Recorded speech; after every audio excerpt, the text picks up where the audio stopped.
Hey guys, I'm back again with another Black History blurb. To hear a lot of people talk about Black history, you would think the Bible said, in the beginning, Black people were slaves. Wrong answer. All they want to focus on is slavery and how far we've come since slavery. Well, let's go back before slavery.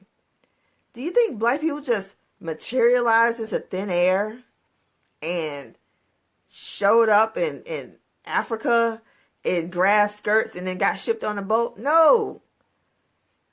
They started out as a great nation of Egypt. Yes, kings and queens, sorcerers, great traders. They traded. Unfortunately, they traded people. Remember, they bought Joseph as a slave. Okay? The Egyptians put themselves on the throne as gods. The Bible keeps referring over and over and over to God saying, don't sin, or all the sicknesses and diseases of the Egyptians are going to come on you. The Egyptians totally defied God. They call themselves gods. They enslaved people. There's a reason why God stripped them of their wealth, of their land, of their liberty, and it's because they rebelled against God. They were Baal worshipers. You know what a Baal worshiper is? I don't really want to go there, but I'm afraid that it's going to slip out of my mouth, even though I got these big chains and bars trying to hold in the words. Don't say it, Joy. Don't say it. Okay, Baal worship. That's all types of sexual perversion, according to the Bible. You may not think it's perversion, but it is. It's perversion. Homosexual marriage, that's perversion. Sex outside of marriage, that's perversion. Living together and not declaring yourselves married in the eyes of the law or the eyes of God, that's sexual perversion. Prostitution, that's sexual perversion. Nudity,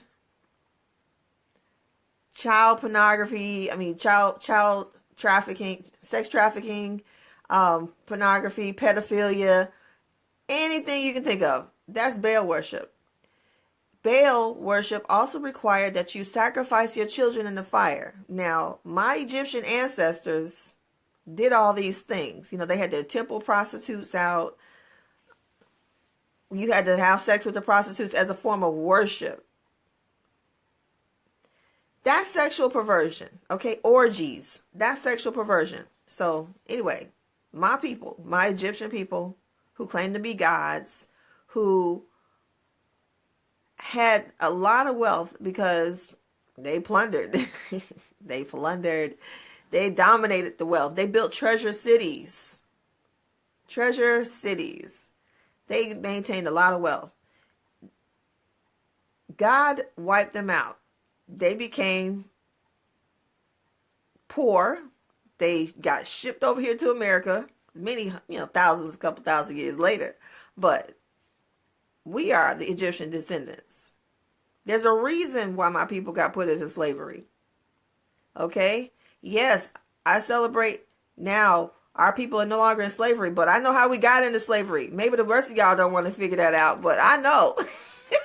And God says, if you are foolish enough to keep rebelling against him, you're going to be back in slavery. It may be a different form of slavery, but you're going back. Okay, so I'm not going to act like Black History Month is just about my people being oppressed by the white man and eventually coming out of slavery, because we have a whole lot of history before slavery. We got a whole lot of history before my people came through the Middle Passage. Don't forget why we got in the Middle Passage.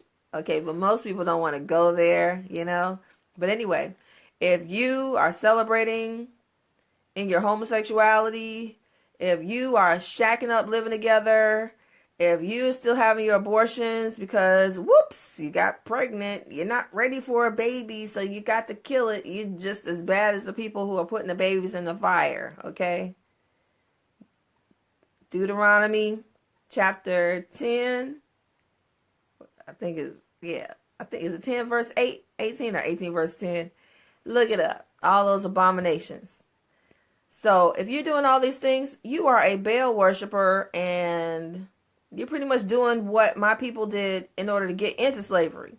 But it ain't going to be, we're not going back into slavery. That ain't going to happen. It's going to be a straight out war, okay? You're getting driven from the land. Am I getting too deep? I think I'm getting too deep, because most people don't even understand that. But if you read Deuteronomy 28, you'll understand that if you rebel against the Lord long enough, you're going to get driven from the land. All right. So, I'm enjoying my Black History Month, year, decade. Hope you are too. Ciao.